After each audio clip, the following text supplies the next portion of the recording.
Hey everybody, I hope you're having a good weekend. I thought we would do something kind of fun using geometry. Now what you're looking at right here, most of you are familiar with it.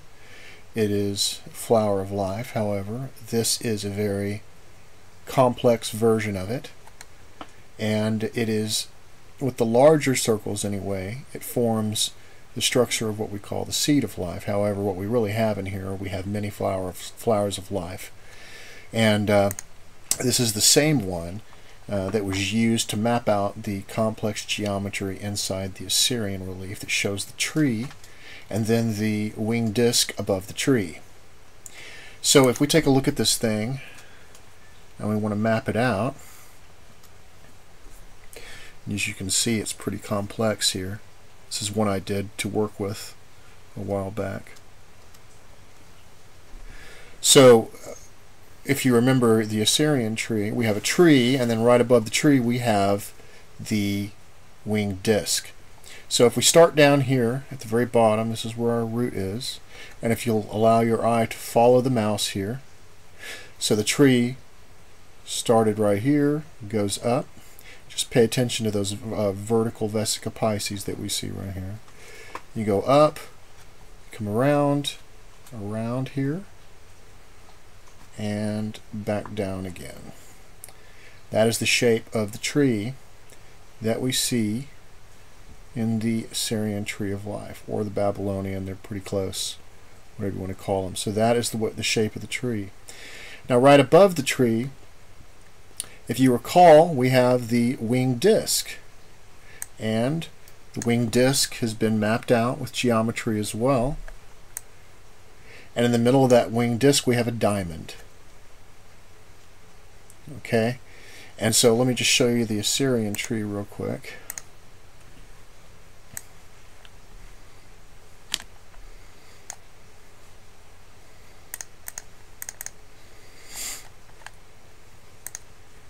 Alright, so as you can see, we're using the same flower of life. So down here we see this goes all the way around, comes back around and down. That is our tree of life, and that's the geometry that they used. And then right connected to that, right above it, is our winged disc. And our winged disc and its geometry has been mapped all the way to high detail. And we see that it follows the line of a circle right here. The wings, tail feathers connected to the other tree here, back around and up. And right in the middle we have this diamond structure which sits right in the very middle of the winged disc. Now the winged disc has been mapped, as you have seen in a previous video, to the same winged disc that we see in the infrared version of the Orion Nebula. Let me show you that real quick. This is the winged disc that sits in the Orion Nebula right here. And if you'll notice, it has the same angles of the wings coming down, so you can see that the circle on this thing actually comes around and back up to the other side, just like it does in our geometry here. The diamond that you see that covers the very middle of this circle, if you'll follow your eyes through that geometry all the way through, you'll notice that that same diamond geometry is also in the Orion Nebula, the diamond that's right here. Okay, and the width of the wings are the same, and the angles are the same as well. This area represents the head. So what we're going to do today is we're going to take a look at the complex flower of life, the one that we have right here, and using the same geometry that was mapped out using the Assyrian relief, we're going to use on Egypt and map out Egypt itself and take a look at the temples that are on Egypt as well, to see if what we're doing is actually making sense. Now I've created a 5700 by 3500 pixel diagram to do this, to incorporate the details that surround this thing right here. And I have mapped out all of the areas in Egypt according to the temples that we're going to be discussing, and we're going to see how everything falls right in line. let's take a look at our new graphic.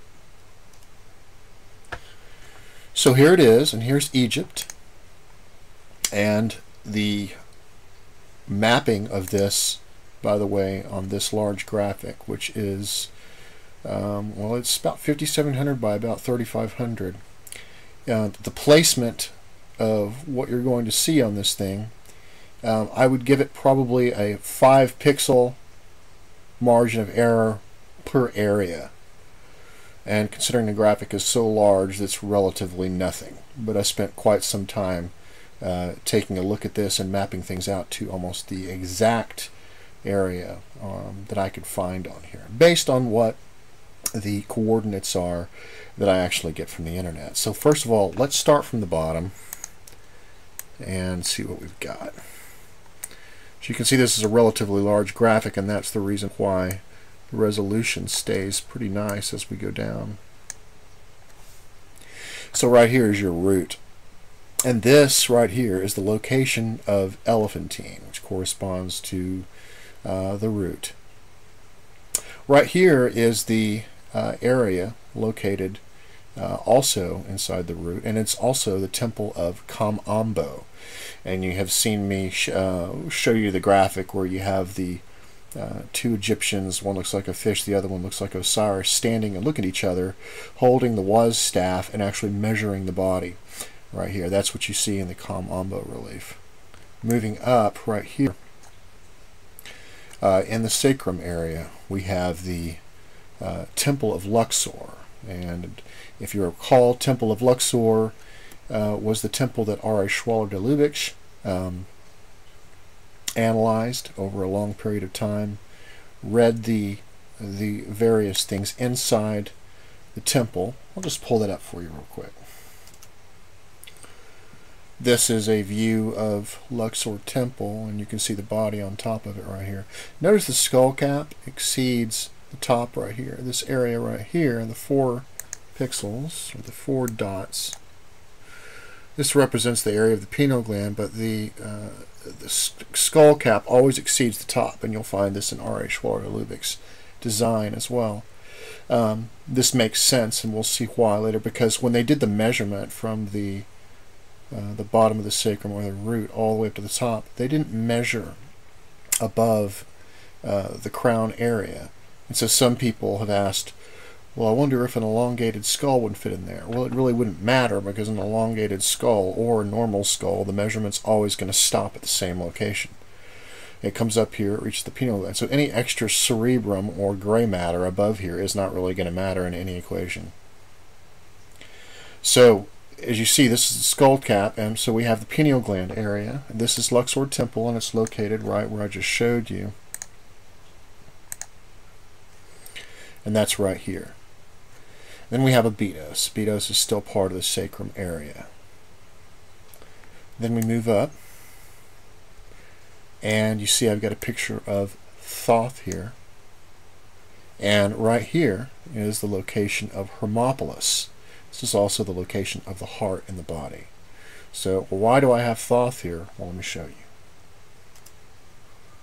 So number one, the Hermopolis, that was actually dedicated to Thoth, but more than that, Thoth, if we take a look at the Osiris Hall of Judgment, we notice that the Hall of Judgment is also in the Solomon Temple design. You can see right here that it divides from the body to the head, and we can see it right here, and this is Solomon's temple laid on top of it. This is Anubis leading her into the temple, and we see this offering right here, which is always at the same location as the sacrum. So we have here, she's at root right here. She moves into the temple, she's now at the sacrum area, and she's moving through. And we have Thoth right here. Now, what is Thoth doing? Well, Thoth in the Hall of Judgment is weighing the heart, which is what we see right here in Solomon's temple. This thing right here, which represents the heart, you'll notice that he's standing right on top of that. And then up here we have Osiris. So now if we apply that same thing to here, we have Thoth. Thoth represents the heart area, weighing the heart against the feather of truth. And You'll notice, for example, like on some of these, like the Temple of Luxor, how the line that passes through where it's located sits right on a major point of the flower of life here. And so we continue to move up. And right here, this is the area which is at the top of the tree. And this larger circle, this is where Memphis is located. I want you to take a look at the Nile itself, because the Nile is opening up. And as it opens up, just look at the arch of these flower of life lines as they follow the pattern of the Nile Delta as it opens up here. Now here's the interesting thing about this. Notice this says door written on it, right? Right here where this second dot is located, which is right at the barrier of the door, is where the Giza pyramids are located. And the Giza pyramids are a temple that are specific to the body. What the temple of the Giza pyramids is showing us is that the pyramids, and even this can also be referenced with Manly Hall and also esoteric art from Christian cathedrals, as I have shown you before, this is where the spinal cord connects to the skull. The door is the opening of the foramen magnum as it opens up into the skull, and this is exactly what we see right here. We see the spinal cord coming up. We have the pyramids, and by the way, both Memphis and the pyramids were a temple associated with the second birth, and Memphis was also noted as a house of the second birth. And so right here we're opening up into the skull, and I want you to notice the land, because the land does the same thing that the skull does as it opens up into the skull. Continuing to move up right here, and these, by the way, are down to the accuracy of about 5 pixels. If you'll look right here, it's just a little bit brighter on the inside of that red circle right here where that line passes through. I think I missed it by about 2 or 3 pixels. That is the location of Bucyrus. So we have Bucyrus right on line. We have Memphis right at a major point in the flower of life. We have the pyramids located right where we would set the pyramid right here. We would set the pyramid right at that location, and what we would find is that at these various locations inside the pyramid we would have the Queen and King's chamber. Now you remember what I showed you about Aure Schwaller de Lübeck's and the area of the cap of the skull. This is that area right here. So at this point it gets cut off, just like what we see. So the rest of the head, which really comes up to about the top right here at the Nile, this area is not accounted for. And even if you had a skull that was that tall, it would not be accounted for past this point right here. And this point right here represents the head of the little guy that we see in the winged disc. Now remember that diamond that I was showing you, right? That diamond that sits right in the middle of the winged disc. Well, this diamond is the same diamond that you see right here. This diamond right here. And so the winged disc and its placement, the edge of the wings are one right here, here, here, here, and then our circle coming around is this one right here. And this right here, where this diamond is, right in the middle of this diamond right here, is the location where the pineal gland is located. Now this flower of life geometry, as I said, is extremely accurate. And if you'll notice that in some of the land formations, which are natural, some are actually man-made, you'll see that the line, the geometry, for example, the various circles follow the land formations. We'll get in that in another video, but I wanted to show you how this has been mapped out. So if we take a look at our tree now, remember our tree that we saw, our tree starts here, and we're moving around right here, these vertical areas, coming back around and down. That's our tree. That's our Syrian tree right here. And then connected to that, up here, is this circle coming around.